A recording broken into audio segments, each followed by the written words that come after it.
बिस्मिल्लाहिर्रहमानिर्रहीम। नाज़रीन हज़रात सलामुन अलैकुम। आज 15 रमज़ान मुबारक है, जो कि रोज़े विलादत इमाम हसन अलैहिस्सलातो वस्सलाम है।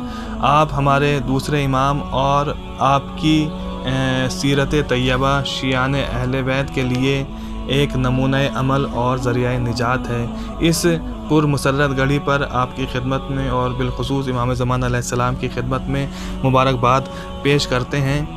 इमाम हसन अलैहिस्सलाम की ये सीरत रही है कि आपने कभी किसी को खाली हाथ नहीं पलटाया, और दूसरे इमाम हसन की ये आदत थी कि अगर किसी ने आपके साथ कोई नेकी अंजाम दी है तो आपने उसका एवज़ उसको कई गुना ज़्यादा अता किया है। ये इमाम की सीरत और आदत रही है। मसलन एक मरतबा इमाम हसन, इमाम हुसैन और जनाब ज़ैनब के शौहर जनाब अब्दुल्ला हज के इरादे से मक्के की तरफ चले तो इत्तेफाकन रास्ते में जो ज़्यादा राह थी, खाने पीने का सामान था, वो सब ख़त्म हो जाता है। भूख प्यास का गलबा बढ़ने लगता है तो इमाम ने देखा कि असनाए राह एक खेमा लगा हुआ है। आप उस खेमे के करीब गए तो देखा एक वहाँ पर ज़ईफ़ा मौजूद है। आपने उस ज़ईफ़ा से सवाल किया कि कुछ पीने के लिए मौजूद है? तो ज़ईफ़ा ने कहा कि हाँ बिस्मिल्लाह, तशरीफ़ ले आइए। हालांकि ज़ईफ़ा के पास एक बकरी के सिवा कुछ भी नहीं था। उसने कहा कि क़िबला आइए, तशरीफ़ लाइए। इमाम तीनों हज़रात वहाँ पर तशरीफ़ फरमा हुए तो ज़ईफ़ा कहती है कि मेरे पास ये एक बकरी मौजूद है, आप इसके दूध को दूकर अपनी प्यास से सैराब हो जाइए, आप इसके दूध से सैराब हो जाइए। तो तीनों हज़रात ने इसके दूध से सैराब हो गए। अब जब दूध से सैराब हो गए तो प्यास तो तमाम हो गई, लेकिन भूख का गलबा अभी भी था। तो अब इमाम फरमाते हैं कि क्या कुछ खाने के लिए मौजूद है? तो ये ज़ईफ़ा कहती है कि मेरे पास इस बकरी के सिवा कुछ नहीं है, लेकिन मैं आपको इस तरह जाने नहीं दूंगी। मैं आपको कसम देती हूँ कि आप इस बकरी को ज़िबा कीजिए और इस बकरी के गोश्त को तनावुल कीजिए। जब इमाम ने इसकी इतनी मोहब्बत, इतना इसार और इतना इसरार देखा कि आप इसको ज़िबा कीजिए, मैं आपको इस तरह जाने नहीं दूंगी, तो इमाम ने इस बकरी को ज़िबा किया और इस बकरी के गोश्त को तनावुल किया। जब इमाम यहाँ से जाने लगे तो इमाम कहते हैं कि हम मदीने से आ रहे हैं, हज के लिए जा रहे हैं। इंशाअल्लाह जब हज से फ़ारिग होकर बाखैरियत बाफ़ियत अपने घर पहुँचेंगे तो आप भी हमारे घर मदीने तशरीफ़ लाइएगा, ताकि हम भी थोड़ी सी आपकी खिदमत अंजाम दे सकें। ये देखिए सीरत देखिएगा इमाम की, क्या हम आपकी खिदमत अंजाम दे सकें, क्योंकि आपने हमारी खिदमत की है। बहरहाल जब ये तीनों हज़रात यहाँ से रुखसत हो गए तो बाद में इस ज़ईफ़ा का शौहर आता है। ज़ईफ़ा ने तमाम जो वाक़यात था उसको बयान किए कि ऐसे ऐसे कुछ लोग आए थे जो भूखे थे, खाने पीने का सामान उनका ख़त्म हो चुका था, मैंने बकरी को उनके लिए ज़िबा कर दिया। तो जब शौहर ये सब कुछ सुनता है तो वो नाराज़ होता है, गज़बनाक होता है कि तूने बकरी को ऐसे लोगों के लिए ज़िबा कर दिया जिनको ना जानती है, ना पहचानती है, जिनसे ना कोई ताल्लुक़ है, ना मिलना है। इन लोग ऐसे लोगों के लिए, अनजाने और बेगाने लोगों के लिए तूने बकरी को ज़िबा कर दिया। बहरहाल कुछ अरसा गुज़रने के बाद, इस वाक़े से अरसा गुज़रने के बाद यहाँ एक शदीद कहत पड़ा जिसका इन दोनों ने सामना किया, और ये इतने मजबूर हो गए कि भीख मांगकर अपना पेट भरने लगे। भीख मांगते मांगते ये दोनों मदीने में आ गए। जब मदीने में पहुँचे तो ये जो ज़ईफ़ा थी ये मदीने की गलियों में भीख मांग रही थी।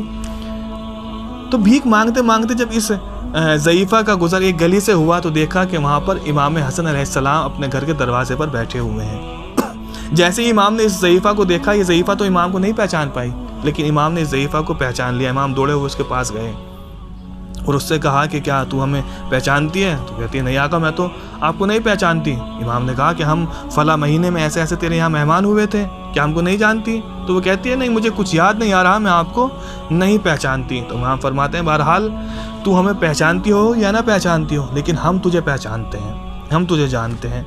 तो इसके बाद इमाम ने अपने ग़ुलाम को हुक्म दिया कि 1000 अशरफिया लेकर आए और 1000 बकरियाँ ख़रीद कर लेकर आए और इस ज़ईफ़ा के हवाले करते हैं। गौर करें आप, कितनी बकरी ज़िबा की थी ज़ईफ़ा ने? सिर्फ एक बकरी। और इमाम ने क्या कहा? 1000 बकरियाँ प्लस 1000 अशरफिया लेकर आएँ और ज़ईफ़ा को अता कर दें। बहरहाल 1000 अशरफिया 1000 बकरियाँ लाई गईं और इस ज़ईफ़ा के हवाले कर दी गईं। और सिर्फ यहीं पर तमाम नहीं हुआ, यहीं पर इमाम ने इक्तफ़ा नहीं किया। امام نے غلام کو بلایا اور غلام سے کہا کہ اس ضعیفہ کو میرے بھائی حسین کے پاس اور لے کر جاؤ۔ یہ غلام اس ضعیفہ کو امام حسین کے پاس لے کر گیا۔ امام حسین نے جیسے ہی اس ضعیفہ کو دیکھا فوراً پہچان لیا، اور جتنا کچھ مال امام حسن نے دیا تھا اتنا ہی مال امام حسین نے بھی عطا کیا۔ غور کرتے جائیے۔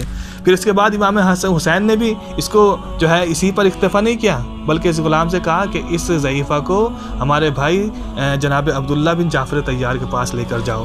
بہرحال جناب عبداللہ کے پاس یہ ضعیفہ آئی، جناب عبداللہ نے دیکھا تو جناب عبداللہ نے بھی اتنا ہی مال عطا کیا جتنا امام حسن اور امام حسین نے عطا کیا تھا۔